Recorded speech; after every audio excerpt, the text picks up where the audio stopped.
Determination of Young's modulus of a wire. किसी material का Young's modulus जब वो वायर की शक्ल में हो, एक्सपेरिमेंट से मापा जा सकता है। इस काम के लिए ज्यादातर सीरलेस एपरेटस इस्तेमाल होता है, जो फिगर 5.4 में दिखाया गया है। सबसे ऊपर एक रिजिड सपोर्ट है और उसी से दो वायर्स लटकाई जाती हैं। बाईं तरफ रेफरेंस वायर और दाईं तरफ टेस्ट वायर। दोनों की लेंथ बराबर है, दोनों एक ही मटेरियल की हैं और दोनों का डायामीटर भी एक जैसा है। दोनों वायर्स के निचले सिरे हॉरिजॉन्टल बार्स से जुड़े होते हैं।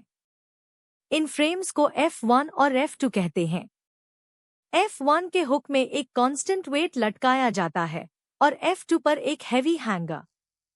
इनका मकसद सिर्फ इतना है कि दोनों वायर्स तनी रहें और उनमें कोई मोड़ बाकी न रहे। अब एक सवाल, रेफरेंस वायर यहाँ है ही क्यों? फाराजा कीजिए सपोर्ट जरा सा नीचे बैठ जाता है या टेम्परेचर बदलने से दोनों वायर्स बराबर फैल जाती हैं। देखिए, दोनों फ्रेम्स एक साथ नीचे जा रहे हैं और उनके दरमियान का फ्रिक वहीं का वहीं है। अब सिर्फ टेस्ट वायर पर एक वेट और रखिए। सिर्फ यही फ्रेम नीचे गया और फ्रिक बढ़ गया। यही फ्रिक हमें चाहिए क्योंकि इसमें सिर्फ लोड का असर है। पहला कदम, टेस्ट वायर की ओरिजिनल लेंथ L0 को 1 मीटर स्केल से नापिए। स्केल को वायर के साथ रखिए, ऊपर वाले सिरे को 0 पर लाइए और नीचे वाले सिरे पर रीडिंग पढ़िए। दूसरा कदम, वायर का डायामीटर। डायामीटर इतना बारीक है कि मीटर स्केल से नहीं नापा जा सकता। इसके लिए स्क्रू गेज चाहिए। वायर को एनविल और स्पिंडल के दरमियान रखिए और स्क्रू को आहिस्ता आहिस्ता बंद कीजिए। अब मेन स्केल की रीडिंग में सर्कुलर स्केल की रीडिंग जोड़ दीजिए। यही एक रीडिंग हुई, लेकिन एक रीडिंग काफी नहीं। वायर की मोटाई हर जगह बिल्कुल एक जैसी नहीं होती, इसलिए डायामीटर को कई अलग अलग पॉइंट्स पर नापिए। फिर इन सब का एवरेज लीजिए। यही वो डी है जो आगे इस्तेमाल होगा। और एरिया के लिए हमें रेडियस चाहिए, जो इस डी का आधा है। अब असल मेजरमेंट। दोनों फ्रेम्स के दरमियान एक स्पिरिट लेवल रखा होता है। उसका एक सिरा F1 पर टिका है और दूसरा सिरा F2 पर लगे माइक्रोमीटर स्क्रू पर। पहले माइक्रोमीटर घुमाइए यहाँ तक कि स्पिरिट लेवल बिल्कुल हॉरिजॉन्टल हो जाए और बबल ठीक बीच में आ जाए। अब माइक्रोमीटर की ये रीडिंग लिख लीजिए। यही हमारी रेफरेंस रीडिंग है। इसके बाद टेस्ट वायर पर एक और वेट रखिए।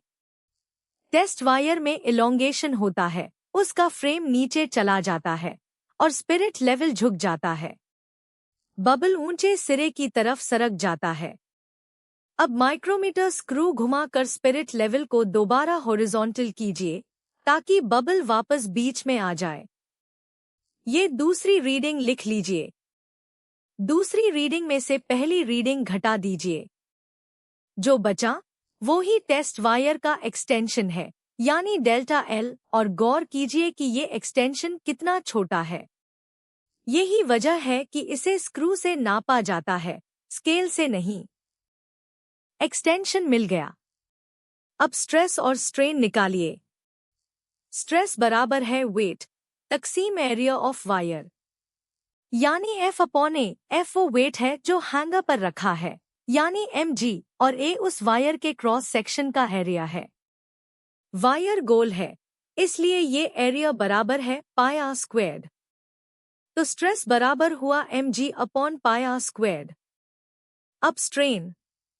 स्ट्रेन बराबर है चेंज इन लेंथ तकसीम ओरिजिनल लेंथ, यानी डेल्टा L/L0। स्ट्रेस का यूनिट न्यूटन पर स्क्वायर मीटर है और स्ट्रेन सिर्फ एक रेशियो है, इसलिए उसका कोई यूनिट नहीं होता। लोड बढ़ाइए तो स्ट्रेस भी बढ़ता है और स्ट्रेन भी। स्क्रीन पर दोनों नंबर्स इसी एपरेटस से आ रहे हैं। अब सातवां कदम। यही सारे कदम दोहराइए, हर बार टेस्ट वायर पर लोड बढ़ाते हुए। हर लोड पर आपको एक स्ट्रेस और एक स्ट्रेन मिलती है, तो इस तरह कई जोड़े जमा हो जाते हैं। इन सब को एक ग्राफ पर प्लॉट कीजिए। स्ट्रेन हॉरिजॉन्टल एक्सिस पर और स्ट्रेस वर्टिकल एक्सिस पर। जो शक्ल बनेगी वो एक स्ट्रेट लाइन होगी जो ओरिजिन से गुजरती है। अब इस लाइन का स्लोप निकालिए। लाइन पर 2 पॉइंट्स लीजिए और स्ट्रेस के फ्रिक को स्ट्रेन के फ्रिक से तकसीम कर दीजिए।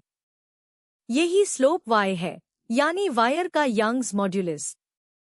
और लाइन का सीधा होना ये बताता है कि इस हिस्से में स्ट्रेस और स्ट्रेन एक दूसरे के साथ बराबर बढ़ते हैं। आखिर में पेज का ब्रेन टीजर। एक स्टील रॉड और एक रबर बैंड पर एक ही फोर्स लगाई जाए। इनमें से कौन सा ज्यादा खिंचेगा? जरा खुद सोचिए। जवाब है रबर बैंड, क्योंकि रबर का यंग्स मॉड्यूलस बहुत कम है और y जितना कम हो उसी स्ट्रेस पर स्ट्रेन उतनी ही ज्यादा होगी। तो याद रखिए, सीरलेस एपरेटस में रेफरेंस वायर सपोर्ट और टेम्परेचर की तब्दीलियां खुद पर ले लेती है। L0 मीटर स्केल से डायामीटर स्क्रू गेज से कई पॉइंट्स पर और एक्सटेंशन माइक्रोमीटर और स्पिरिट लेवल से स्ट्रेस बराबर mg/πr² और स्ट्रेन बराबर डेल्टा L/L0। और स्ट्रेस स्ट्रेन ग्राफ की स्ट्रेट लाइन का स्लोप ही वायर का यंग्स मॉड्यूलस है।